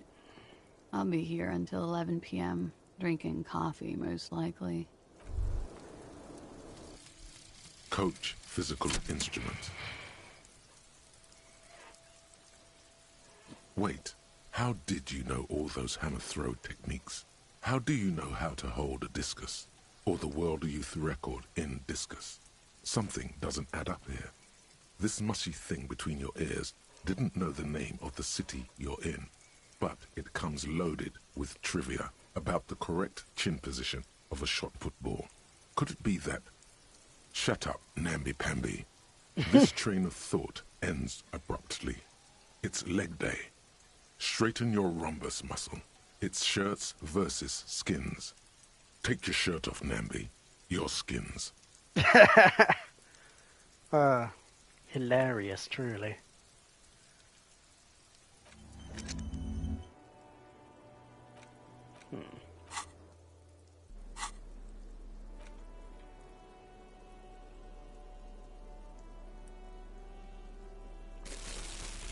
Okay. I'm composure maxing and composure pilled. At least to some degree.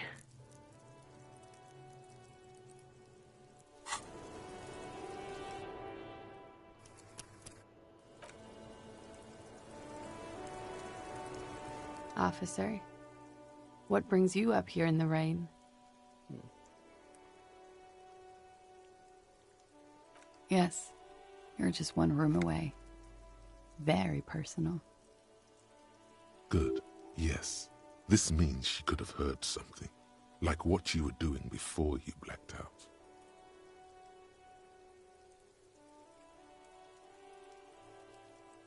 You do not need to know that. What you need is to ask normal police questions, like... Get a grip, he thinks. At least do your personal stuff when I'm not here. Okay, well I tried to do this stuff when you weren't here and the game wouldn't let me. So there. You're mean today, Kim. Quick, say something professional.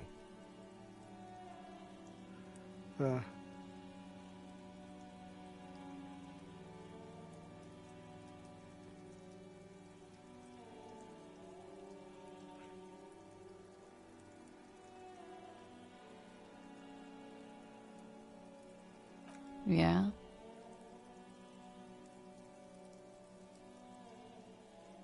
Thank you. I've put a lot of time and effort into it. Technically, possession of narcotics is legal in Revachol, but you should still reprimand her.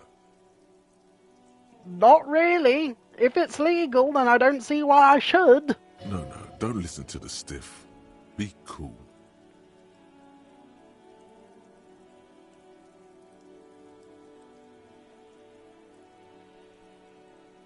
I always heard you RCM guys were cool.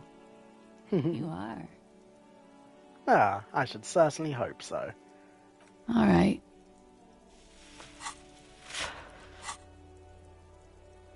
Oh boy. Oh, that's classy about there. Oh boy, here we go. Santa Maria. Wait.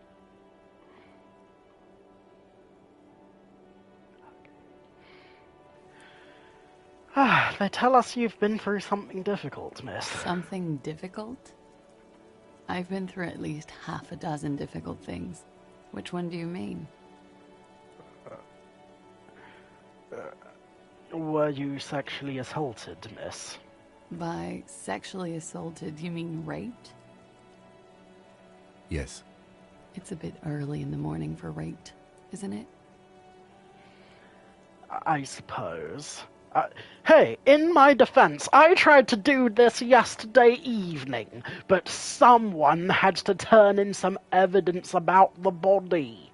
So, yeah. She sounds positively buoyant, vivacious, totally unbothered.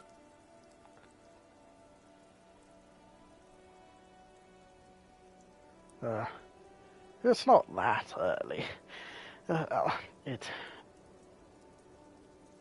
I mean, both of these are bad responses.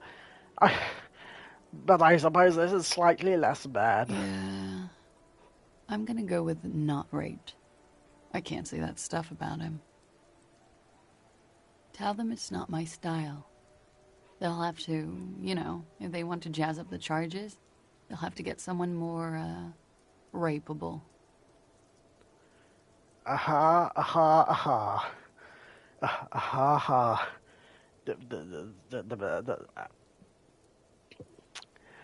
Moving on. By they, she means the Hardy Boys.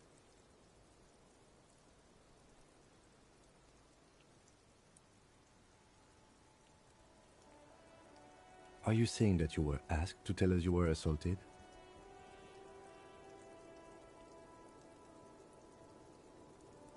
Not explicitly, but I understood what they meant. It wouldn't hurt to spice things up a bit. Some assault and battery. Sexual assault, maybe. It was clear the latter would be spicier.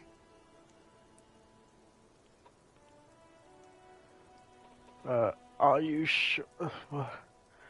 Whoa.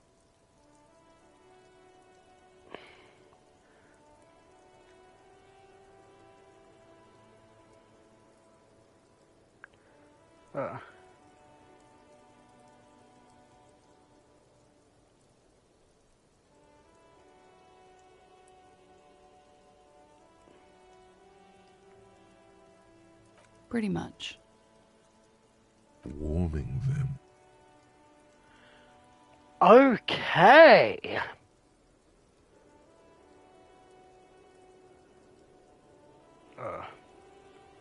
What did happen between you and the victim? We partied.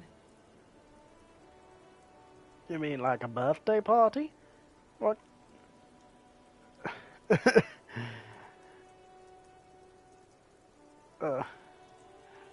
You mean like a birthday party? Oh boy. What kind of, like a birthday party? Yes. We made balloon animals, drank lemonade, inflated a bouncy castle. Did you rim the lemonade glasses with sugar? I liked it.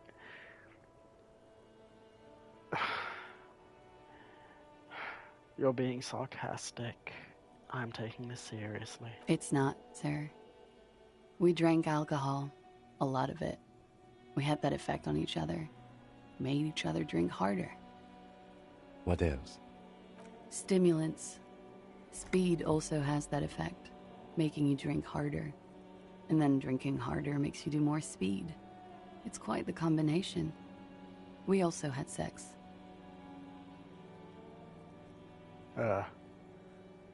Understood. Mm-hmm. Are you sure you weren't raped? I'm 89% sure. So you're not entirely sure? You know how it is. Do you? Actually, I don't. I mean, if I failed Half-Life, then Half-Light, then... Maybe you don't. There are numerous cigarette burns on those silvery scales. Easy to see now that you're closer. In conclusion, officer, I'm gonna go with a mild to medium not raped here.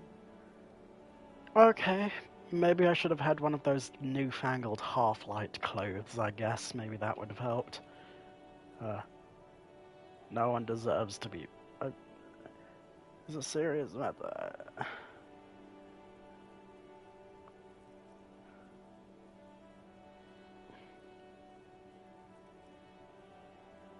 Let me make this 100% clear then, officer. I was not sexually assaulted. Would I be as flippant if I had been? Different strokes, different folks, I'm just saying. But whatever, it's cool, if you say so. It must have been hard for you, seeing him there. What can you tell me about that?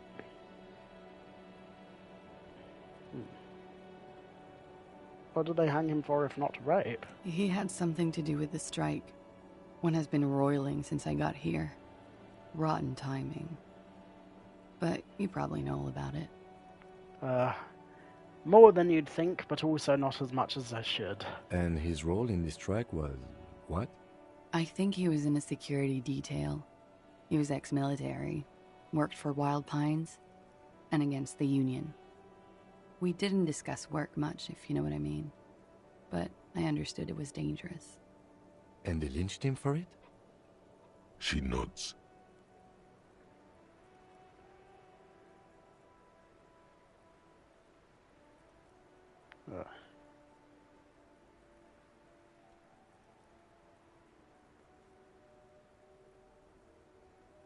Do the Hardy Boys know you? They're frequent guests. Downstairs, they have a booth for Union members. They're probably down there now. And did you meet? Over drinks. It's been a long, boring winter. And did you party? A little, yeah. Like you partied with the deceased? No, not as hard. I'm sorry to have to ask this, but have you had a physical relationship with any of the Hardy Boys? I have. Which ones, sir? I don't remember precisely. Titus, obviously. But as I said, it's been a long winter. Could that have been part of the reason they hanged him? Could that be why they lynched him? Yeah.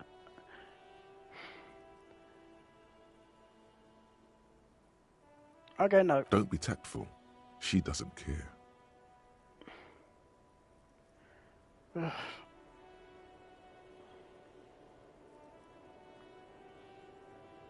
Oh, yes. I've had a great view.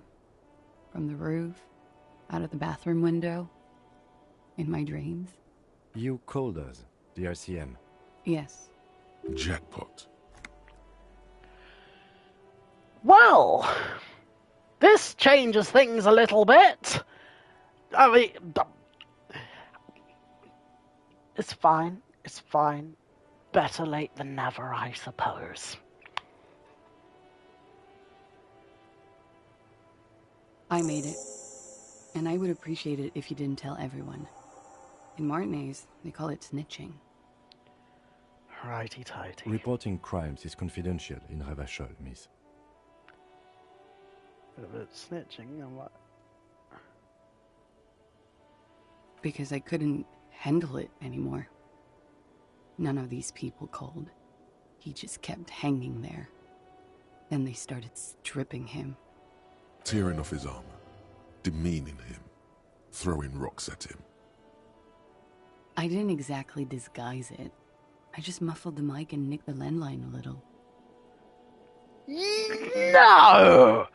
Huh, when you say nicked the landline, do you mean that you're the one who's responsible for fluffing up the wires, and therefore you're the reason why Lena can't talk to her hubby?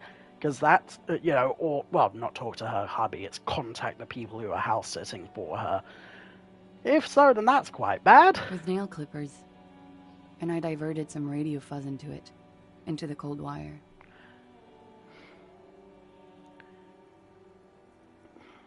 Okay. So, she's God's mystery phone cutter. And in the process, you broke the landline downstairs. Did I? Fuck. I didn't mean to. I had no idea what I was doing. You don't say. Jigsaw falling into place. This is satisfying. Good catch. I appreciate the symmetry. Still, that's pretty clever tampering. Simple and clever. Crossing the lines like that. Seems like you had some idea. That was nifty. Yeah, she doesn't mind. Thanks. She looks a bit like a little girl who's just been complimented on her bike repair skills. I'll go through all the trouble. I don't know, sir. It was stupid. I was drunk, too.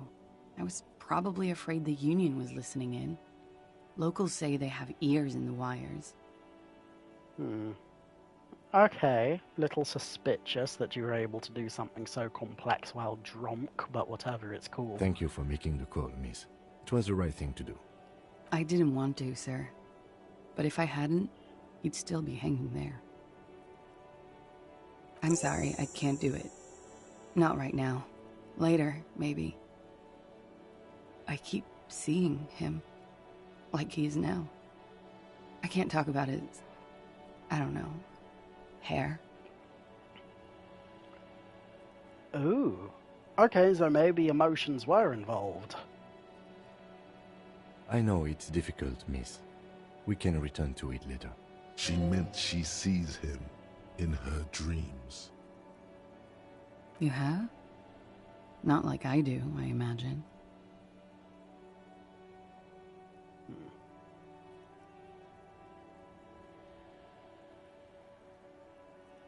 She fishes a cigarette out of her pack and lights it, then looks at you with her lungs full of smoke. I can see the similarity, yes. Funny. Funny how? Funny like a clown? Do I amuse you? I make you laugh? Nothing. I also saw him. We had a long inspection and that sort of thing sticks with you. Let's move on.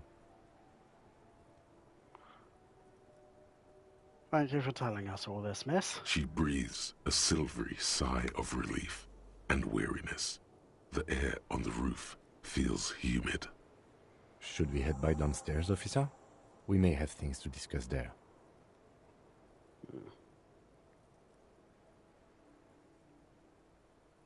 She nods. Silvery cigarette fumes disappear into her mouth. Look her in the eye.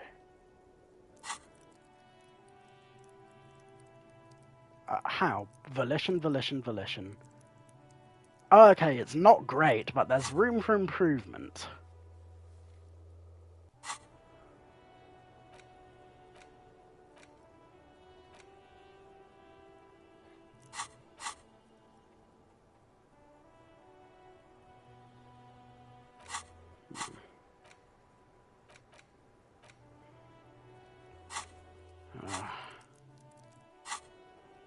Okay. She looks at the dried petals in your palm, then lightly touches one with her fingernail. Chipped white polish covers the nail. It's long and sharp, like a mini dagger. The petal crumbles on contact. Pretty. Looks like a dried maybell. Is that the one you caught? Sambo style?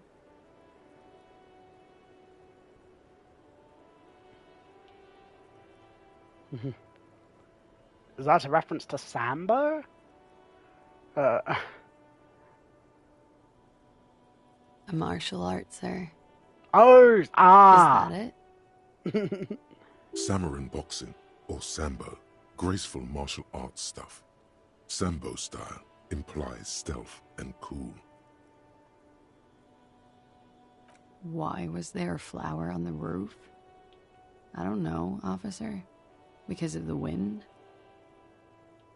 Or an admirer? Admirers? I'm too old to be a debutante. And this place is no fashionable society. Question avoided. Let's conclude that she has admirers. Plenty of them. Not my favorite topic, but okay. How about we, change the subject to something more lighthearted now? Okay, Monsieur Kim. Looks like we have more to discuss with those so-called Hardy Boys. Half their reasoning just went out the window.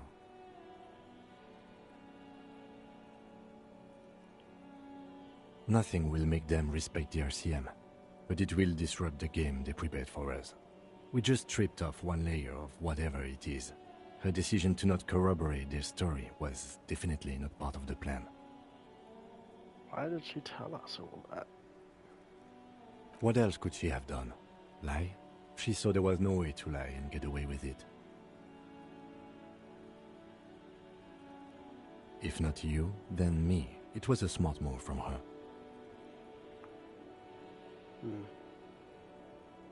You think so? She seemed forthcoming. Unusually so. Being forthcoming about some things is a good way to obscure other things. The best liars are always forthcoming. Anyway, we should move. I suspect our investigation will bring us back here soon enough. Muy bien. Okay. Well, I guess we're going to call it here for the time, bizzos. And I will talk to you guys later. Because I don't want to keep on peppering in, little pauses with my phone. And this is... I haven't even checked how long this video recording has been, and it's probably long enough that it'll be a mild ball ache to go through. At a rough guess, I believe it was 3 or 4 times that I had to do, things that I cut out, which was just me looking at my phone responding to stuff. So, yeah, till next time, hope that was as much fun for you as it was for me. Because if I have to suffer, then I'm taking you with me! Anyway. Take care now. Bye-bye then, and I will talk to you later. Bye.